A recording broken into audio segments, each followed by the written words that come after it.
Man, busy on our 2012 Mustang. We help you out. Been at it. Oh yeah, so we started inside the car. We've got the center console torn apart so we can get to the shifter. Now the shifter is partly connected to the trans, kind of rubber isolated on the car. So we had to disconnect that so we can drop the trans down to the bottom. Now we've got the bell housing bolts. This is the last two. So that's going to be the separation from engine to transmission. So that's about ready to go. Now, last couple bolts in the transmission mount, and we should be able to finesse this transmission right out. Yeah, no. Make sure you hang on to that tail end. Yep. I got this guy. Just in case we don't have the balance point right on the jack. All right. All right, now wrestling it out is going to be a little bit of fun. Let's see, we dropped the exhaust out of the way, the drive shaft you saw. So we're pretty clear, but it's pretty tight in here. And we've got a little wow on the side of that bell housing. We dropped the starter, but that wow could hit right here on this catalytic converter. So we're going to try to walk it backwards, get the spline, the input shaft out of the engine, then maybe wiggle this sucker Twist, around. turn a little bit. It's always good to have a buddy on hand to help you, because this is a heavy unit when you start messing with it. All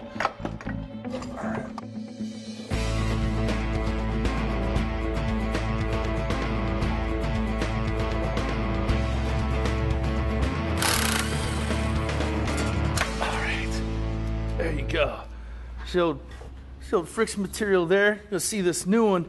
Kev's gonna break it all down for you. It's gonna be sweet. All right, let's go over to the bench. Show you guys this. Now there's a little bit of effort getting this old clutch out, but the payoff is worth it. Look at this. You can already tell. It's a good reason we took this out, man. There's some bad boys coming up here. Look at that, tore through it.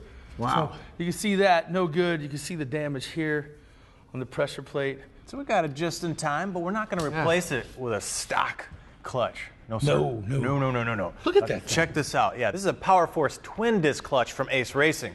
Not like this single disc clutch over here, right? So you got one disc in here, and if you pull that guy up, that's your pressure plate. So that's applying pressure on this friction material, clamping against that flywheel.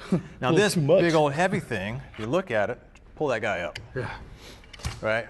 Big old stamped steel. Yeah. Built aluminum, super lightweight, and you'll notice smaller in diameter, which is okay because I need diameter to get that torque, but I've got two discs. So here's my outer disc. Yeah. So that guy lays over like that.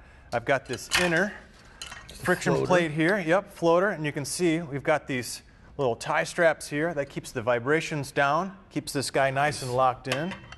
I've got my second disc there, and then I've got a really lightweight little flywheel. Where's your flywheel, man? Let me go bust mine off, and we'll do a little comparison. Dude, NASCAR style. Quick, man.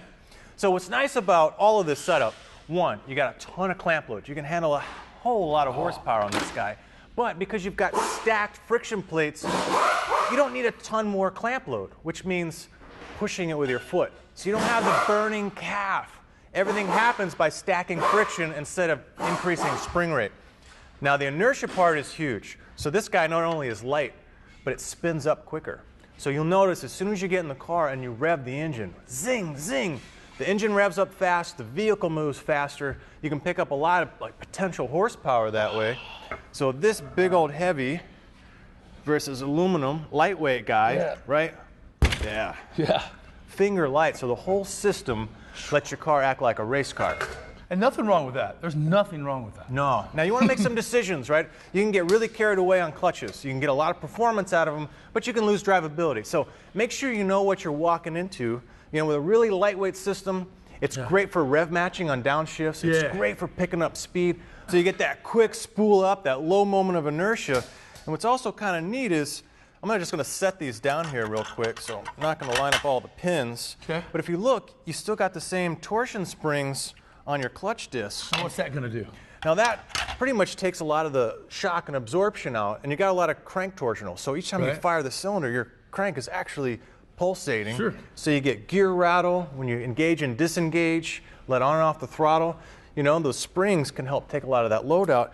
These will improve the NVH and nice smooth ride. Now I noticed something different on these guys. What is this? That's actually pretty cool. Now this is patent design from our Ace Racing clutch system. Okay. These are centrifugal assisted levers. So If you think about this clutch spinning, that's going to wing out and push down on that pivot point. Yep, so the mass swinging out here is going to push down there and give you extra bite.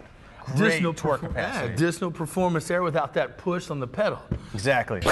Hey, welcome back to Two Guys Garage. Now come up here. We have our performance clutch twin disc sitting up here. Now I'm going through the torque specs right now. Now the cool thing about a lot of bolts and fasteners and what they're doing nowadays is you'll torque to a certain either pounds or newton meters, and then it go to a certain angle. So for example, this is 20 newton meters first, okay, so I'm there. And then a lot of new torque wrenches will have actually a degree on it. We're a little old school here. So we want to put this guy up here, we want to torque it at 60 degrees. Now that's basically, if you use like a moly lube or tranny fluid or any kind of friction stuff on the bolt, this is going to make sure that all those torque specs, regardless of the lube or application you have on the bolt, makes it the same when you get down into the thread. So I got to get this guy set in here, and you can follow that gauge. I'll set it at 0, and I want to go 60 degrees off that 20 newton meters. That equals about 80 foot-pounds. But there we go. I like the grunt, man. Yeah, man. So how many you got left? All of them. Oh, all of them? Well, minus the one. All right, he's gonna be here for a little while. Why don't you walk over with me? I'll show you a trick. Go get geeky with Cat. All right, the trick is not how to stuff an LS motor in a Mustang. It's really about how to set up a clutch and a throwout bearing. Now this is just mock-up here so you can kind of see it, because in the real world, we're not just putting on stock components, we're mix-matching engines, transmissions, bell housing, clutches, throwout bearings. So all that stack up could really throw you for a loop. Now if we go over here to the clutch, right, we've got a throwout bearing. Now it's just a disc that's going to push on these fingers, and these are springs. There's a little pivot point here with pressure. So if I push on this spring, it's going to lift off that pressure plate. So here's what that throwout bearing looks like. Now we're going to use a stock one from the Mustang, so we're going to leave it in there. It's in good shape. But this tilted one is a great option. These guys do killer race stuff as well as street products. This would sit right in here, like so, bottom out there, and this is going to be hydraulically actuated, pushing on these fingers. But what I really want is, I want about an 1/8 inch gap when I set it up. So I want to pull this back a little ways, and once I put hydraulic pressure on it, it's going to close that gap, and now I'm ready to open it and close it all the time. But initially I want a little bit of clearance in there with this bottomed out for anything like thermal expansion, wear on the clutch, adjustment of the fingers, etc. So let me show you how to do that. Now I'm going to do it crude. So this is not the measuring device of professionals in automotive, but just to get you a quick technique here. So you want a straight edge across these fingers, and we're going to use a common sort of split line, the bell housing and the block. So this is about 4 inches. Now what I want to do is make sure that that distance from here to this throwout bearing is about 4 1/8. So I've got that 1/8 inch gap. So if I set this guy in here like that, slide him in, I take this guy, set it up here, I make my measurement. Oh, I'm too far out. Well, what's nice about this tilting one is it's got a whole threaded sleeve here, so I can thread this guy in or out if I need to. I've got about 1.25 inches to work with. And with 2 million cycles of durability testing, it's going to definitely outlast my calf muscle.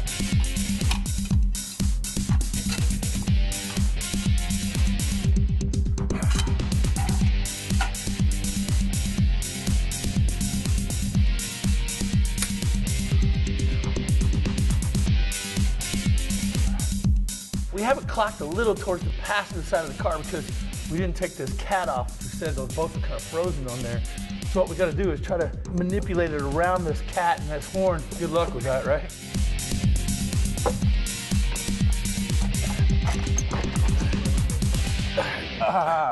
That's home, buddy. That's home. All right, good. Now don't go anywhere. Yeah, no, you handle that. I gotta go tip the disc. Don't go anywhere. I gotta get this. No.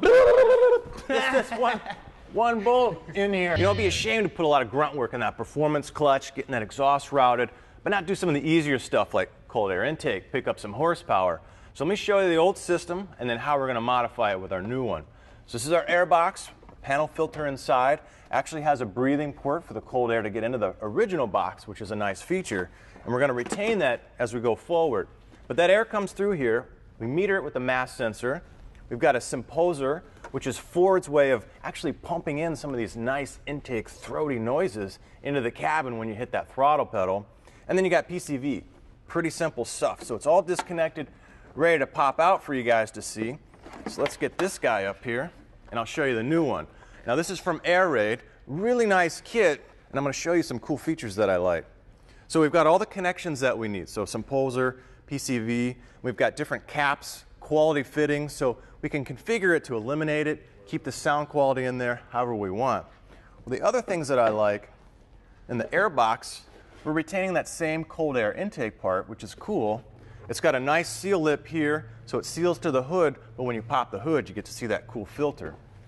Now, up here is another interesting feature.